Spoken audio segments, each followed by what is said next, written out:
હે guys, good morning. બહુ સમય પછી આપણે બસમાં જઈએ છીએ આજે. બસની ટિકિટ મારે જવું છે લિટલ વિંગ્સ, અને ભાઈએ ટિકિટ આપી ગુમા ગામનું. જોયું આવું છે ભાઈ અહીંયા પોલમ પોલ.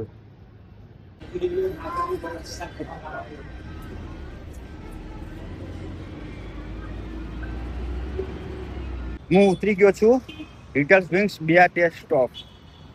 અને જો આ ભાઈએ મને ટિકિટ આપી, ભોયા પાકથી બેઠો અને ગુમા ગામ સુધી ટિકિટ આપી. તો હજુ લો લિટલ વિંગ્સનો BRTS સ્ટોપ. તો મિત્રો આવું છે ગુજરાતમાં, BRTSમાં પણ લૂંટ ચાલે છે. વિડીયોને લાઈક કરજો, શેર કરજો, અને બધાને શેર કરજો કે BRTSમાં કેવી લૂંટ ચાલે છે, કે પબ્લિકને ક્યાં જવું હોય અને કઈ જગ્યા આ લોકો ત્યાંની ટિકિટ આ લોકો આપી દે. જોઈ લો, દેખાય તમે? શેર કરો અને તમારો અભિપ્રાય આમાં આપજો.